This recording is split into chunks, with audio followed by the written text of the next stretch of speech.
ये घटना तो चीख चीख कर कहती है कि भाई बच्चों के लिए घर में शांति, प्यार और एक नरमी का माहौल कितना ज्यादा जरूरी है। क्या हम वाकई अपने बच्चों की असली जरूरतों को समझ रहे हैं? कहीं ऐसा तो नहीं कि हम जिसे प्यार समझ रहे हैं वो अनजाने में उनके पैरों में बीड़ियां डाल रहा है, उनके विकास में बाधा बन रहा है? हाँ, ये सोचने वाली बात है। ये हर माता पिता के लिए आत्मनिरीक्षण का विषय है कि उनका प्रेम बच्चे को मजबूत बना रहा है या कमजोर कर रहा है। नमस्कार, आज हम एक बहुत ही दिलचस्प और अहम विषय पर बात करने वाले हैं। हमारे पास श्रद्धेया जी यानी शैलबाला पंड्या जी की एक पुस्तक है, बच्चों को उत्तराधिकार में धन नहीं गुण दें, और इसी का एक अध्याय है शांति, स्नेह और सौम्यता के प्यासे बालक। आज इसी पर थोड़ी गहराई से बात करेंगे जी।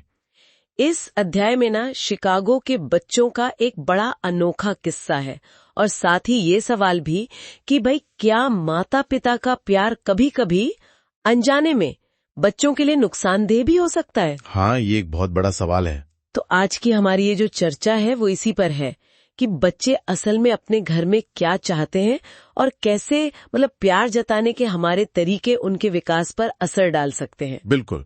तो शुरुआत करते हैं शिकागो की उस घटना से।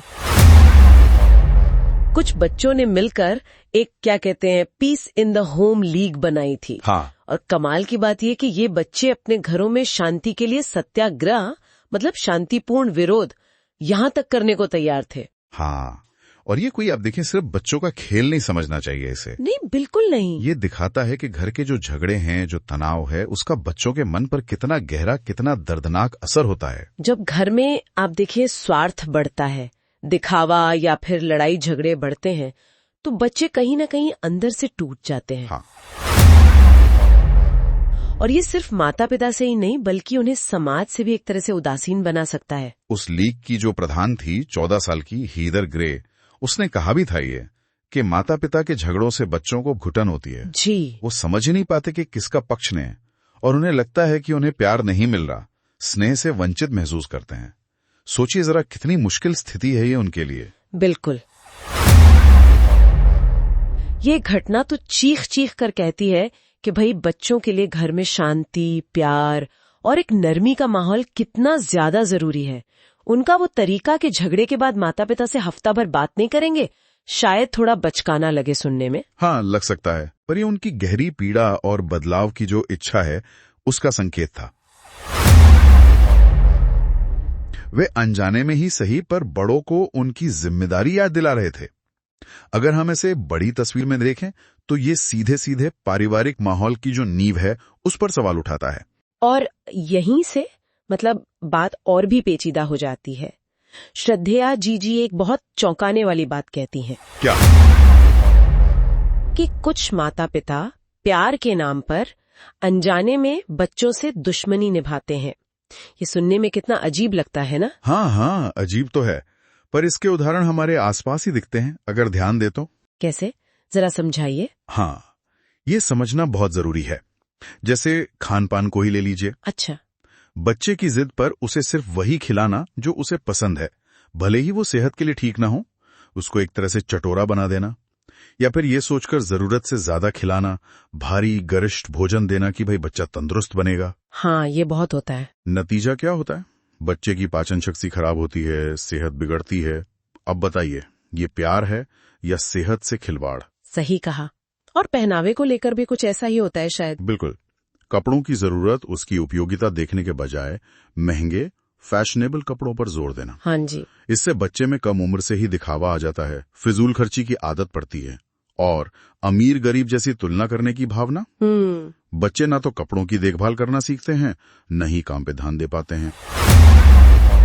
और जेब खर्च? अरे हाँ, जेब खर्च। जरूरत ना हो तब भी पैसे देते रहना, ये आदतें कहाँ ले जाती हैं? बिल्कुल। और ये आदतें सिर्फ खान पान या कपड़ों तक ही नहीं रुकती। सोचिए उस अत्यधिक बचाव वाले प्यार के बारे में। जैसे जरा सी ठंड हुई, चलो भाई स्कूल मत भेजो, बाहर खेलने नहीं दिया कि कहीं चोट लग जाएगी। हाँ, ये तो देखा है। छींक भी आई तो खुद ही डॉक्टर बन गए। इसका नतीजा क्या होता है? क्या होता है? बच्चे डरपोक बन जाते हैं, नाजुक, जरा सी मुश्किल नहीं सह पाते, और एक तरह से बीमारू मानसिकता वाले बन जाते हैं। वो जीवन की जो छोटी छोटी चुनौतियां हैं उनका सामना करना सीखते ही नहीं। और बीमारी में मैंने देखा है कई बार माता पिता डॉक्टर की सलाह भी पूरी तरह नहीं मानते। हाँ, ये भी होता है। कड़वी दवा है तो बच्चे को नहीं पिलाएंगे।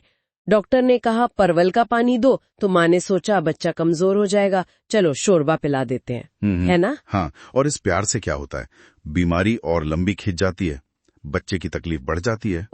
इसी तरह दूसरे बच्चों में नुक्स निकालकर उन्हें अपने बच्चे के साथ खेलने से रोकना। हाँ, कि वो बच्चे अच्छे नहीं हैं, बिगड़ जाएगा हमारा बच्चा। जी, इससे बच्चा अकेलापन महसूस करता है, उसका सामाजिक और मानसिक विकास वो रुक जाता है।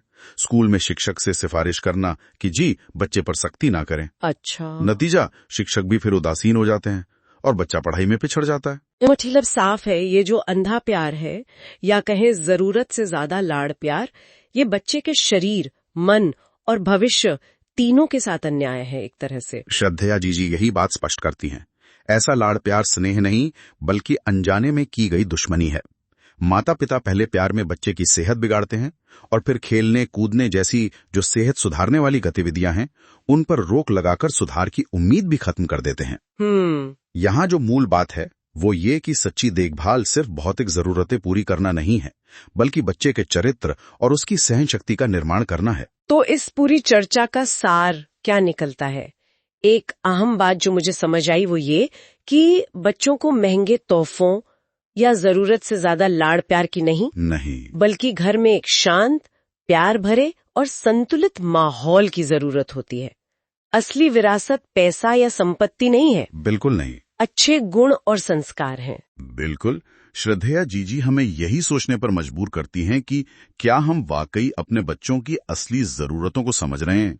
कहीं ऐसा तो नहीं कि हम जिसे प्यार समझ रहे हैं वो अनजाने में उनके पैरों में बीड़ियां डाल रहा है, उनके विकास में बाधा बन रहा है। हाँ, ये सोचने वाली बात है। ये हर माता पिता के लिए आत्मनिरीक्षण का विषय है कि उनका प्रेम बच्चे को मजबूत बना रहा है या कमजोर कर रहा है, आपका प्यार गढ़ रहा है या बिगाड़ रहा है। ये विचार करने योग्य बात है। श्रोताओं, आपको हमारा आज का एपिसोड कैसा लगा हमें कमेंट करके अवश्य बताएं। साथ ही वीडियो को अधिकाधिक शेयर करें, लाइक करें और हमारे चैनल को सब्सक्राइब करें।